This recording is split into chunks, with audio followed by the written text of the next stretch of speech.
നമ്മൾ ഇപ്പോൾ വള്ളക്കടവിൽ നിന്ന് കയറി വരണമെങ്കിൽ ഈ പാക്കേജ് ഉണ്ടെങ്കിലല്ലേ പറ്റുള്ളൂ. പാക്കേജ് എടുത്തുകൂടെ വരാം, അല്ലാതെ കയറി വരാൻ കയറ്റി വിടത്തില്ല. ആങ്ങമൊഴിയിൽ നിന്ന് കയറിയാലോ നിങ്ങൾക്ക് തിരിച്ച് എൻ്റെ അങ്ങോട്ട് റിട്ടേൺ ഇല്ല, തിരിച്ച് ഇതുവഴി ഇറങ്ങിപ്പോകും. പക്ഷേ ഞാൻ ഏതോ ഓരോ ആൾക്കാരുടെ വീഡിയോയിൽ കണ്ടു 2 മണിക്ക് മുമ്പ് കണ്ട് തിരിച്ച് അവിടെ നിന്ന് അങ്ങോട്ട് പോകാൻ പറ്റുമോ. നേരത്തെ പണ്ടായിരുന്നു. ആങ്ങമൊഴി വഴി ഇറക്കി വിടത്തേയില്ല, ഇറക്കി വിടത്തില്ല. അപ്പം ആങ്ങമൊഴിയിൽ നിന്ന് കയറിയാൽ വള്ളക്കടവിൽ ഇറങ്ങിക്കോണം. വള്ളക്കടവിൽ നിന്ന് കയറി പോകാനും പറ്റില്ല. ഒരു ദിവസം എത്ര വണ്ടിയാണ് ആങ്ങമൊഴിയിൽ? ഇപ്പം സാധാ ദിവസങ്ങളിൽ 30 വാഹനങ്ങളാണ്. 30 ദിവസങ്ങൾ 40. Welcome to KV tourism. നമ്മൾ സ്റ്റേ പ്രോഗ്രാമാണ് എടുത്തിരിക്കുന്നത്. 24 hour നമ്മൾ പ്രോഗ്രാം ഡ്യൂറേഷൻ വരുന്നത്. കോട്ടേജ് ടെൻ്റാണ് നിങ്ങൾ ബുക്ക് ചെയ്തിരിക്കുന്നത്. പ്രോഗ്രാംസ് വന്നിട്ട് ട്രക്കിംഗ് ഉണ്ട്, ബോട്ടിംഗ്, മോർണിംഗ് സഫാരി, ഇവയാണ് പ്രോഗ്രാംസ് വരുന്നത്. എലിഫൻറ്റിൻ്റെ ഒരു സ്കെൽട്ടൽ മ്യൂസിയം ഉണ്ട്, പിന്നെ ഒരു view point, Sabarimala view point കാണാം. അത് കഴിഞ്ഞിട്ട് ഒരു പ്ലാന്റേഷൻ ഉണ്ട്, പ്ലാന്റേഷനോട് ചേർന്നതിന് ഒരു ക്യൂറിംഗ് സ്റ്റോറുണ്ട്. അത് കഴിഞ്ഞിട്ട് മോർണിംഗ് 6 മണിക്ക് നമുക്കൊരു സഫാരി ഉണ്ട്, നമ്മുടെ സ്വന്തം വെഹിക്കിൾ തന്നെയാണ് കൊണ്ടുപോകുന്നത്. ഒരു 2.5 മണിക്കൂർ സഫാരി ആയിരുന്നു. പിന്നെ ഈവനിങ് വന്നിട്ട് റെസ്റ്റോറൻറ്റ് അടുത്ത് ഒരു camp fire, model camp fire set ചെയ്തിട്ടുണ്ട്. ഇതാണ് നമ്മുടെ ടോട്ടൽ പ്രോഗ്രാംസ് വരുന്നത്. ഇപ്പോൾ ഈ സമയത്ത് ഈ സീസണിൽ വൈൽഡ് ലൈഫ് സൈറ്റിംഗ് എങ്ങനെയുണ്ട്? ആന, പ്രത്യേകിച്ച് ആന കുറവാണ്. അപ്പം അതാണല്ലോ ചൂട് സമയമായതുകൊണ്ട് ആനകൾ അധികം ഇറങ്ങാറില്ല. മഴ സമയത്താണ് കൂടുതൽ റോഡിലേക്ക്. ചെക്ക് ഇൻ ചെയ്ത് ആദ്യം തന്നെ നമ്മൾ ഒരു റിഫ്രഷ്മെൻറ്റ്സിന് വേണ്ടി പോവാണ്. നമ്മുടെ റൂം അവിടെ റെഡി ആവുന്നേ ഉള്ളൂ. ഈ തൂങ്ങിക്കിടക്കുന്ന ഈ ചെടിയുടെ പേരാണ്, വായിക്കാമെങ്കിൽ വായിച്ചു, എനിക്ക് നാക്കുളുക്കുന്നു, അത് കാരണം ഞാൻ വായിക്കുന്നില്ല. ഇവിടെ ഈ പൂക്കൾ ഇങ്ങനെ തൂങ്ങി കിടക്കുന്നു, നല്ല രസമുണ്ട്. ഇത് റെസ്റ്റോറൻറ്റിലേക്ക് നമ്മൾ എത്തുകയാണ്. ഇതാണ് ഗവി ഈ റിസോർട്ടിലെ റെസ്റ്റോറൻറ്റ് ഏരിയ. വെൽക്കം ഡ്രിങ്ക് എത്തിയിട്ടുണ്ട്, എല്ലാവരും കുടിക്കാനും തുടങ്ങി. ക്യാമ്പ് ഫയർ നടക്കുന്ന സ്ഥലം അതാണ്. നമ്മുടെ ടെൻറ്റിൽ നിന്നുള്ള അടിപൊളി വ്യൂ, ഗവിയാർ ഡാമിൻ്റെ വ്യൂ. ഡാമിൻ്റെ ചുവട്ടിലാണ് നമ്മളുടെ ടെൻറ്റ്. അപ്പോൾ നമ്മൾ നമ്മുടെ റൂമിനകത്തോട്ട്, ടെൻറ്റിനകത്തോട്ട് കയറുന്നു. This is the view. 2 ബെഡുണ്ട്. ഡേ ട്രിപ്പിന് വരുന്നവർ അവിടെ നിന്നാണ് ബോട്ടിങ് ചെയ്യുന്നത്. നമ്മളിപ്പം ലഞ്ച് കഴിക്കാൻ പോകുന്നതും അവിടെ നിന്ന് തന്നെയാണ്. ആ ബോട്ടിങ് ശരിക്കും പറഞ്ഞാൽ അവിടെ നിന്ന് സ്റ്റാർട്ട് ചെയ്തിട്ട് ഈ ഗവിയാർ ഡാമിൽ കൂടെ അറ്റം വരെ പോകും.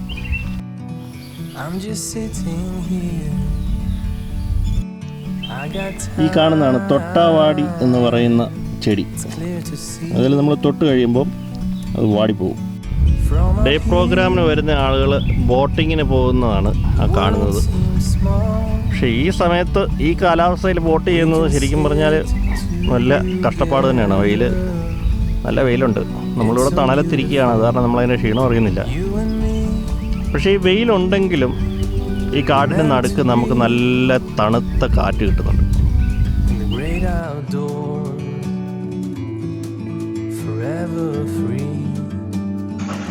പിന്നീട് ഉച്ചഭക്ഷണം റെഡിയായി ഞങ്ങൾ ഭക്ഷണം കഴിക്കാനായിട്ട് പോയി. വെജിറ്റേറിയൻ ലഞ്ചായിരുന്നു ഉച്ചയ്ക്ക് ഉണ്ടായിരുന്നത്. നല്ല ഭക്ഷണം, വളരെ ലളിതമായ ഭക്ഷണം, വളരെ കുറച്ച് ഭക്ഷണ സാധനങ്ങൾ, പക്ഷേ വളരെ നല്ല ഭക്ഷണമായിരുന്നു.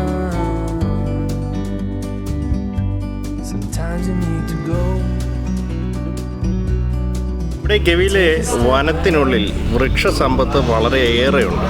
അതേസമയത്ത് ഈ നമ്മുടെ റിസോർട്ടിൻ്റെ റെസ്റ്റോറൻറ്റിൻ്റെ സൈഡിൽ വളരെ പഴക്കമേറിയ ഒരു അത്തിമരം നിൽപ്പുണ്ട്. ആ അത്തിമരം കാണാം. ഇവിടെ ഉള്ള ഒരു അത്തിമരമാണ്. ആ അത്തിമരത്തിൽ നിറച്ച് കായ്ക്കളുമായിട്ട് നിൽക്കുന്ന കാഴ്ചകളാണ്. ഡേ പാക്കേജിൽ വരുന്ന ആളുകളാണ് അവിടെ ഊഞ്ഞാലാടുക, അവരൊന്നും പോയി ബോട്ടിങ് ചെയ്യുന്നത് നമ്മൾ കണ്ടു. അങ്ങനെ ഡേ പാക്കേജിൻ്റെ ആളുകളാണ്. ആ പാക്കേജ് എടുക്കുന്നവർക്ക് ഈ റെസ്റ്റോറൻറ്റിനകത്തേക്കും കയറാൻ പെർമിഷനുള്ളൂ. വാശിയേറിയ യുദ്ധം നടക്കുകയാണ് ഇവിടെ രണ്ടുപേരും തമ്മിൽ.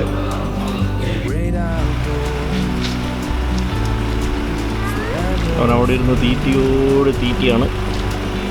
വളരെയധികം ആളുകൾ ഇവിടെ നിന്ന് കുറങ്ങനെ നോക്കിക്കൊണ്ടിരിക്കും. നമ്മളിപ്പോൾ ഇവിടുത്തെ മ്യൂസിയത്തിനകത്തോട്ട് പോവാണ്.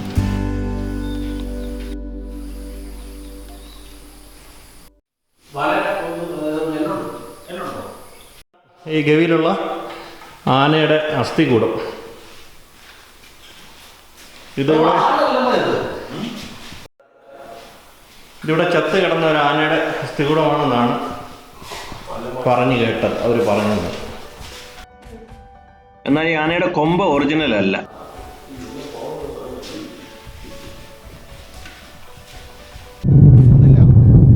ഓർഡിനറി സിനിമ ഷൂട്ടിംഗ് നടന്ന ലൊക്കേഷനാണ് നമ്മൾ ദൂരെ നിന്ന് കാണുന്ന ബസ് പോകുന്നത്. ഇവിടെ ഞാനും രഞ്ജിത്തും ശബരിമല വ്യൂ പോയിന്റിലേക്ക് നടക്കുകയാണ്. ജൂബിയും ലിബിനും കയറ്റം കയറാതെ അവിടെ നിന്നു. രഞ്ജിത്ത് ഓൾറെഡി അവിടം വരെയായി. ഞാൻ അണച്ചു പയ്യെ കയറുന്നു. താഴേക്കുള്ള കൊക്ക കണ്ടോളൂ.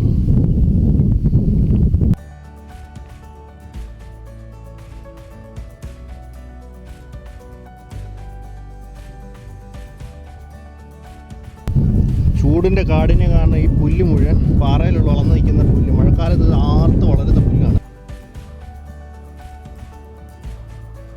ശബരിമല വ്യൂ പോയിന്റ്, അവിടെ നിന്നുള്ളൊരു 360 ഡിഗ്രി.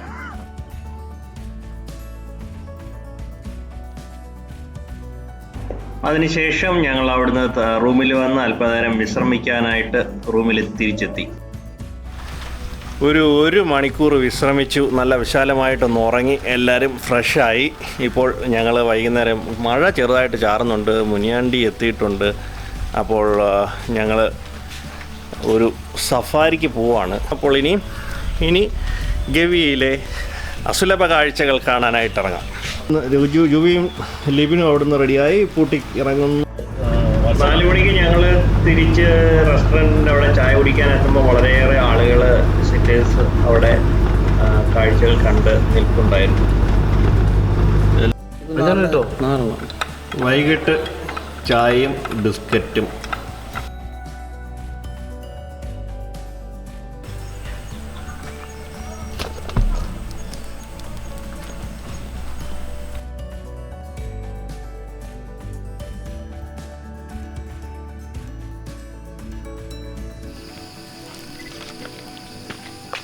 ഇതാണ് ഗോഫർ മരം.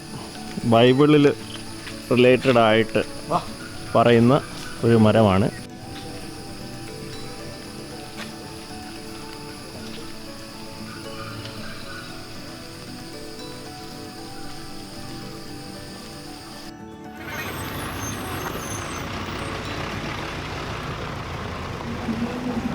ഈ KSRTC ബസ് പത്തനംതിട്ടയിൽ നിന്ന് കുമളിയിലേക്ക് പോകുന്ന ബസ്സാണ്. ഗവിയിലുള്ളവർക്കുള്ള ഒരേ ഒരു ട്രാൻസ്പോർട്ട് സൗകര്യം ഈ ഒരു KSRTC ബസ് മാത്രമാണ്. നമ്മൾ വണ്ടി ഓടിച്ച് പമ്പ ഡാമിൻ്റെ മുന്നിൽ വരെ പോയി. സ്തൂപമുണ്ട് ഈ പമ്പ ഡാമിൻ്റെ, കൊച്ചു പമ്പ ഡാമിൻ്റെ മുന്നിൽ. Sabarigiri hydro electric project Pamba dam inaugurated by Shri VV Giri, governor of Kerala. ഇതാണ് മണിയടിപ്പാലം. മണിയടിപ്പാലം പച്ചക്കാനം ചെക്ക് പോസ്റ്റിൽ നിന്ന് ഗവിയിലേക്കുള്ള യാത്രയിലേക്കുള്ള പാലമാണിത്, മണിയടിപ്പാലം. നമ്മളിവിടെ കുള്ളാർ ഡാമിൽ എത്തിയിരിക്കുകയാണ്. ആദ്യം മിനാർ ഡാമിൽ പോകാനായി പോയത്. മിനാർ ഡാമിൽ പിന്നെ നാളെ രാവിലെ സഫാരി അതുവഴി പോകുന്നുണ്ട്. അത് കാരണം നമ്മൾ കുള്ളാർ ഡാമിൽ വന്നു. കുള്ളാർ ഡാമിൽ നിന്ന് ഡാമിലെ കാഴ്ചകൾ, വെള്ളം കുറവാണ്, മൃഗങ്ങളും എല്ലാം വേനലായ കാരണം ഒന്നും തന്നെ ഇല്ല. മഴ ചാറിയിരുന്നു, പക്ഷേ ഇവിടെ മഴ പെയ്തിട്ട് പോലും ഇല്ല എന്ന് തോന്നുന്നു. നമ്മൾ പോയ ഭാഗങ്ങളിലൊന്നും കാണാത്തതിനാൽ വൈകുന്നേരം വീണ്ടും ശബരിമല വ്യൂ പോയിന്റിൽ പോയി സമയം ചെലവഴിക്കാൻ നിശ്ചയിച്ചു. വീണ്ടും നമ്മൾ ശബരിമല വ്യൂ പോയിന്റിൽ വന്ന് അവർ മൂന്നൂടെ മുകളിലേക്ക് നടന്ന് ഞാനും ജൂബിയും താഴെ നിൽപ്പുണ്ട്. കോട കയറി രഞ്ജിത്ത്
ഏകദേശം 6:30 ഇരുട്ടുകയും പിന്നെ അവിടെ നിൽക്കുന്നത് സേഫ് അല്ല എന്ന് പറഞ്ഞ് നമ്മളെ ഗൈഡ് നമ്മളെ തിരിച്ച് റൂമിലെത്തിക്കുകയും ചെയ്തു. റൂമിൽ വിശ്രമിച്ച് ഞങ്ങൾ വൈകുന്നേരം അത്താഴം കഴിച്ചു.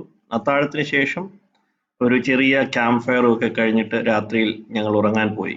വേനൽക്കാലമായതിനാൽ ചൂടായിരിക്കുമെന്ന് കരുതി നമ്മൾ ഗവിയെ വളരെയധികം കുറച്ച് കാണുകയുണ്ടായി. അതിനാൽ ഞങ്ങളൊരു സ്വെറ്റർ പോലും കരുതിയിരുന്നില്ല. പക്ഷേ രാത്രിയിൽ അവിടുത്തെ തണുപ്പ് വളരെയേറെ ആയിരുന്നു, നമ്മൾ വിചാരിച്ചതിലും വളരെയധികം. അടുത്ത ദിവസം രാവിലെ എഴുന്നേറ്റ് ഞങ്ങൾ 6 മണിയായപ്പോൾ KFDCയുടെ വാനിൽ വളരെയേറെ ഗസ്റ്റുകൾ ഒരു ഫോറസ്റ്റ് സഫാരിക്കാണ് പോയത്. ആ സഫാരിയുടെ വീഡിയോ പ്രത്യേകമായ മറ്റൊരു വീഡിയോയിൽ കാണാം. സഫാരിക്ക് ശേഷം തിരിച്ചെത്തി രാവിലത്തെ ബ്രേക്ക്ഫാസ്റ്റ് കഴിച്ചു. നല്ല ഭക്ഷണം. എല്ലാവരും ഭക്ഷണം കഴിച്ചു കഴിഞ്ഞിട്ട് ഞങ്ങൾ വീണ്ടും ഇന്നലെ പോകാൻ സാധിക്കാതിരുന്ന മീന്നാർ ഡാമിലേക്ക് വീണ്ടും മുനിയാണ്ടിയും കൂട്ടി യാത്ര തുടങ്ങി. ഒരു മരം കുറുകെ വീണ് കിടന്നാണ്.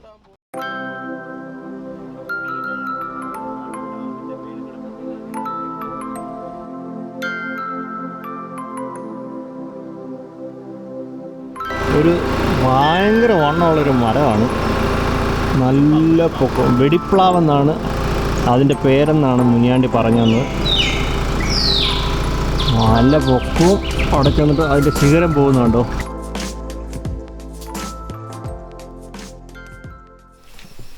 നമ്മൾ മീനാർ ഡാം 2-ലെത്തി. ഇതുവഴി ഇങ്ങോട്ട് വന്ന വഴികൾ അടിപൊളി വഴി, കാടിനകത്തൂടെ തന്നെ ഒരു സൂപ്പർ യാത്രയായിരുന്നു. 10 മിനിറ്റേ ഉള്ളൂ. 10 മിനിറ്റ് കൊണ്ട് നമ്മൾ എത്തി. പക്ഷേ കൊടും കാട്, അതിനകത്തൂടെയുള്ള ഭയങ്കര മരങ്ങളുമൊക്കെ കണ്ടുകൊണ്ടുള്ളൊരു യാത്രയായിരുന്നു. അപ്പോൾ ഈ ഡാമിൻ്റെ കാഴ്ചകളിലൂടെ കാണാം. ഇതൊരു ചെറിയ ഡാമാണ്. വെള്ളമൊക്കെ നല്ല കലങ്ങി കിടക്കുന്നു. പക്ഷേ ഇവിടുത്തെ കാഴ്ച അടിപൊളിയാണ്. കിഡു സീനറിയാണ്. കിഡു സീനറി എന്ന് പറഞ്ഞാൽ കിടുകിടുക്കൻ സീനറി.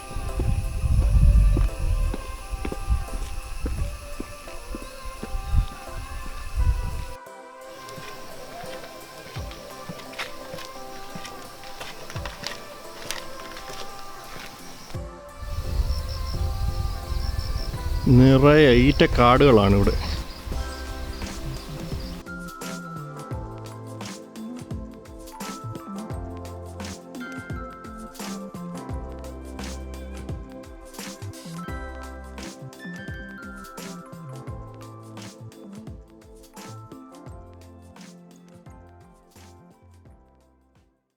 അടിപൊളി. കഴിഞ്ഞ പ്രാവശ്യം കുറച്ചും കൂടെ എഫക്റ്റീവായിരുന്നു. പക്ഷേ ഇപ്രാവശ്യത്തെ തണുപ്പ്, ടെൻറ്റിലെ താമസം ഉഗ്ര. ഇന്നലെ തൊട്ട് ഇന്ന് വരെ ഞങ്ങൾ സ്റ്റേ ചെയ്ത ടെൻറ്റിൽ നിന്ന് ഞങ്ങൾ ചെക്കൗട്ടാവുന്നു. ചെക്കൗട്ട് ചെയ്ത് ഇപ്പോൾ താക്കോല് കൊടുത്തിട്ട് ഞങ്ങൾ തേക്കടിയിലേക്ക് പോവാണ്. എങ്ങനെ ഉണ്ടായിരുന്നു ആദ്യത്തെ ഗവി എക്സ്പീരിയൻസ്? വളരെ മനോഹരമായിരുന്നു. ഗവിയിൽ നമ്മുടെ നാട്ടിൽ കോട്ടയത്തും മറ്റും 38 ഡിഗ്രി ചൂട് ഉള്ളപ്പോൾ ഈ ഗവിയിൽ 20-ൽ താഴെ സെൽഷ്യസേ ഉള്ളൂ എന്ന് പലപ്പോഴും വിശ്വസിക്കാൻ തന്നെ അസാധ്യമായിരുന്നു. ഇനിയും മുന്നോട്ട് പോകുമ്പോൾ അടുത്ത പ്രാവശ്യം വരുമ്പോൾ ഇതിനെക്കുറിച്ച് കൂടുതൽ പറയാനായിട്ട് സാധിക്കും. അടുത്ത മഴയുള്ള കാലത്ത് വീണ്ടും വരാം. അതെ. ഈ ഗവിയിൽ ഉള്ള മരങ്ങളെല്ലാം ഭയങ്കര മരങ്ങൾ. അത് മറ്റൊരു ഭീകര മരമാണ് ഇത്. ശരിക്കും പറഞ്ഞാൽ ഇത് സൂം ചെയ്ത് ഭയങ്കരമായിട്ട് സൂമായിട്ടിരിക്കുന്നതാണ്. ഗവിയിൽ നിന്നുള്ള ഈ വീഡിയോ നിങ്ങൾക്ക് എല്ലാവർക്കും ഇഷ്ടപ്പെട്ടു എന്ന് വിചാരിക്കുന്നു. ഈ വീഡിയോ നിങ്ങൾക്ക് ഇഷ്ടപ്പെട്ടുവെങ്കിൽ വീഡിയോ ലൈക്ക് ചെയ്യുക, കമൻറ്റ് ചെയ്യുക, ചാനൽ സബ്സ്ക്രൈബ് ചെയ്യാനും മറക്കരുത്. വീണ്ടും അടുത്ത വീഡിയോയുമായി കാണും വരെ. ഇഷ്ടപ്പെട്ടില്ലെങ്കിൽ ഡിസ്ലൈക്ക് ചെയ്യുക. രഞ്ജിത്തിൻ്റെ അഭിപ്രായം ഇഷ്ടപ്പെട്ടില്ലെങ്കിൽ ഡിസ്ലൈക്ക് ചെയ്യുക. അപ്പോൾ വീണ്ടും അടുത്ത വീഡിയോയുമായി കാണും വരെ movie travel info team signing off. വീണ്ടും സന്ധിക്കും വരെ വണക്കം. അങ്ങനെ ഞങ്ങൾ തിരിച്ച് വള്ളക്കടവ് ചെക്ക് പോസ്റ്റിലെത്തി. നമ്മുടെ പാസ് കൊടുക്കുന്നു. നമ്മൾ ഇറങ്ങി തേക്കടിയിലേക്ക് പോകുന്നു.